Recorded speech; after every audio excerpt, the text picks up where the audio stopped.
Bonjour, bonjour mes amis Cancer, la guidance du 14 au 20 avril.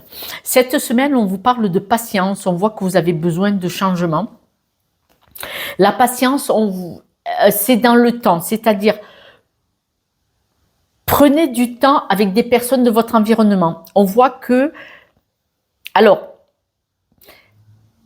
est-ce que vous ne prenez pas trop de temps avec des personnes, pour des personnes de votre environnement, et là, votre patience, elle est à rude épreuve. Voilà, c'est plutôt présenté comme ça. Peut-être que vous prenez trop de temps avec votre entourage, et là, votre patience, elle vous bloque un peu parce que vous êtes tellement patient avec eux que vous perdez du temps. Et ce temps, vous aimeriez bien faire d'autres choses. Là, on dit que ça vous empêche. C'est-à-dire que vous êtes une personne très créative. Vous avez des envies, vous avez envie de faire des choses. Vous aimeriez bien, voilà. Vous aimeriez bien vous dévouer à des choses. Vous travaillez trop, vous aidez trop, vous faites trop pour les autres. Et là, on vous dit stop, stop, stop, stop, stop. Arrêtez de faire autant de choses pour les autres. Vous leur accordez trop de patience, vous leur accordez trop de temps. Et du coup, là, on voit que votre patience, elle est à bloc. C'est plus possible, en fait. D'accord? Et là, on dit que vous êtes complètement perdu. Vous êtes complètement égaré parce que votre mental, il vous dit, mais si je dois leur donner du temps, je dois rester avec eux. Et non, en fait. Et non. Là, il y a en vous un dilemme. Alors, est-ce que les personnes autour de vous sont un petit peu envieuses et du coup, elles essayent à tout prix de vous attirer à elles, vous garder près d'elles pour que vous fassiez des choses, c'est-à-dire par votre présentiel? Ou est-ce que c'est vous que vous constatez peut-être que vous donnez trop de temps, trop d'attention, vous faites trop pour les autres et là, vous êtes jalouse, vous dites, et maintenant, moi, qui c'est qui pense à moi? Vous voyez ce genre de jalousie. Alors, ce n'est pas mauvais. Ce n'est pas mauvais. Parce que si vous êtes jalouse du temps que vous accordez aux autres et que vous dites pourquoi je ne me l'accorde pas pour moi, vous êtes au bon endroit parce que vous vous dites il va falloir que je pense à moi. Mais, vous devez comprendre pourquoi vous êtes dans cette situation. Qu'est-ce qui fait que vous en êtes arrivé là? Parce qu'on voit que là, c'est un apprentissage. C'est-à-dire que ce qui se passe, la situation, là, vous en prenez conscience. Parce que, vous n'en pouvez plus, vous en avez marre, c'est trop, trop, trop, trop.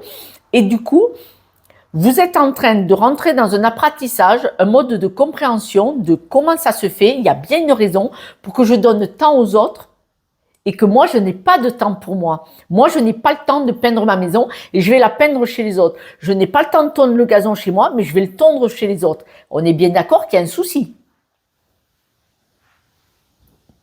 Oui. Donc, ça vous rend malade. Et si ça vous rend malade, c'est qu'il y a quelque chose à travailler, c'est qu'il y a une croyance limitante. C'est-à-dire que, bien souvent, on fait ça parce qu'on a besoin d'attention, d'un sourire. Ou à une époque, on aurait eu besoin d'aide.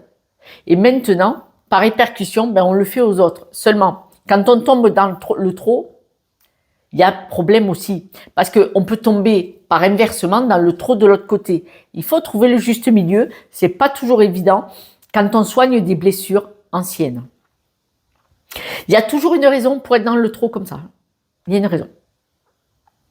En prenant une prise de distance, un éloignement, en regardant la situation avec de la hauteur, on voit mieux ce qu'on fait en bas. Et là, quand vous allez y voir clair, vous allez, en prenant de la hauteur, vous allez voir clair, vous allez vers l'abondance et vers la chance. Parce que, en prenant de la hauteur, en comprenant pourquoi vous avez ce schéma de temps donné aux autres, du temps aux autres, à vos amis, à votre famille, en prenant conscience, ça va automatiquement partir. Déjà, ça va se soigner. Ça va se soigner. Parce que là, on voit que vous êtes perdu. C'est pour vous, c'est une pathologie. Pourquoi je fais pour les autres alors que je ne peux pas le faire chez moi? Pourquoi j'ai le temps d'aller le faire chez les autres et je le fais pas chez moi et j'en ai besoin? Et là, vous allez dire, mais t'es malade. Et c'est comme ça que vous allez prendre conscience qu'il y a un souci. Et là, dans le temps, vous allez garder votre énergie, votre force pour vous. Ça ne veut pas dire que vous n'aimez pas les autres. Ça veut dire que vous allez vous choisir et vous prioriser. Et là, c'est la vraie vie. Prioriser les autres, ce n'est pas la vraie vie. Prioriser, regardez, vous priorisez, c'est pour votre énergie, pour vous. À la coupe, regardez, vous avez un sabotage, une croyance. Tout ça, c'est juste une croyance qui vient d'une histoire, qui vient de quelque chose. Essayez de trouver un exemple. Si vous avez eu des parents qui étaient dévoués corps et âme à leurs voisins, à leur famille, à leurs amis, ils vous ont peut-être toujours inculqué, c'est un exemple, ce n'est qu'un exemple. Ils vous ont peut-être toujours inculqué, il faut aider son prochain, nanana. Mais vous, qui c'est qui vous aide? Pardon? Excusez-moi, il fallait que j'éternue. Et vous, qui c'est qui vous aide? Voilà. Donc, vous devez vraiment sortir d'un schéma, d'une croyance limitante qui fait que vous avez besoin d'aider l'autre. Alors, peut-être que vous aidez beaucoup l'autre parce que vous avez besoin d'un regard bienveillant, d'un merci, d'appartenance aussi. Et dans ces cas-là, on fait pour les autres parce qu'on veut appartenir, on veut être aimé, on ne veut pas être rejeté. Et c'est pour ça que vous oubliez. Mais le problème, ce que vous ne voyez pas, c'est que vous vous rejetez vous-même. Et je sais, je suis pénible. Vous vous rejetez vous-même si vous n'êtes pas votre propre priorité. Et après, quand vous avez fait pour vous et que vous nourrissez de vous-même, de votre amour, de votre bienveillance, si vous le voulez, vous pourrez aller aider les gens que vous aimez. Mais on ne va pas aider les autres dans l'espoir d'être rempli par quelque chose. C'est vous qui devez vous remplir de votre bien-être et de votre amour.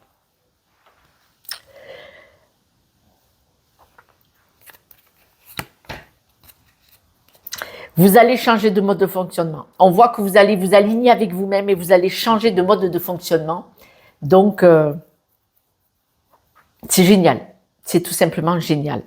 On voit que vous allez vous séparer de ce fait de tourner comme une abeille, de travailler jusqu'à la mort. Vous allez arrêter avec ça. C'est magnifique. Vous allez arrêter. Vous allez garder votre énergie pour vous. Et là, on voit que vous allez renaître. C'est-à-dire que si vous prenez, si vous avez le constat que vous travaillez, vous êtes complètement perdu et ce que vous faisiez, c'était pas pour les bonnes raisons, vous allez aller sur un nouveau mode de fonctionnement. Vous allez vous éloigner de cet ancien mode de fonctionnement. On dit que là, vous allez chercher à comprendre pourquoi vous avez agi comme ça. Parce que votre action, elle va contre votre conviction. Votre façon de faire vous rend malade. Elle vous épuise. Alors attention, vous risquez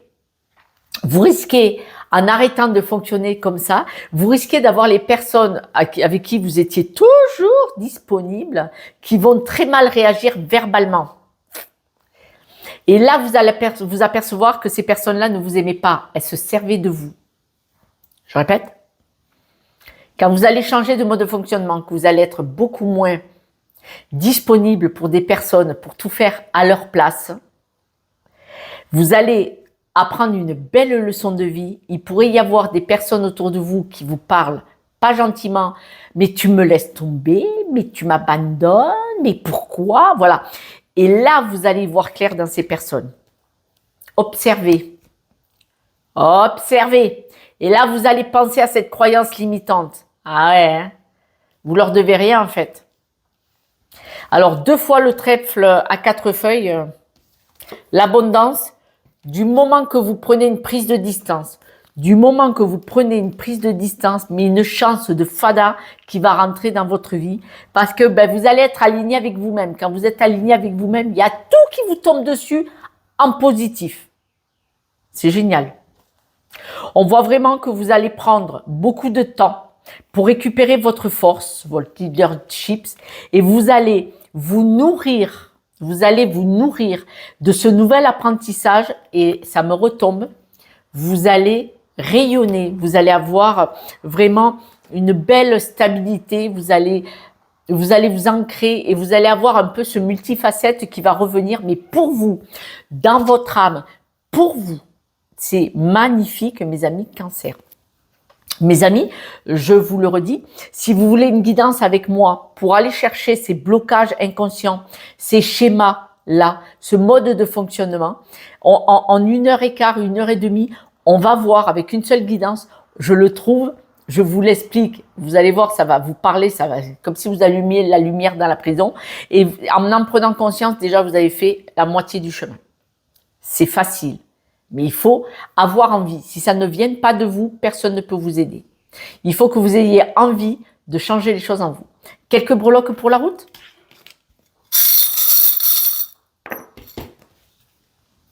Vous allez prendre de la hauteur et vous allez lâcher les schémas répétitifs. Regardez, le focus, il est à l'envers. S'il est à l'envers, c'est que vous allez arrêter les schémas répétitifs parce que vous allez comprendre, vous allez prendre de la hauteur et regardez, vous allez vous tenir la main à vous-même. Ce ne sont pas des amis à l'extérieur, c'est vous. Vous, la reprise en main. C'est génial. Mes amis, je vous embrasse et je vous dis à ce soir pour la guidance du jour. Prenez soin de vous. Génial.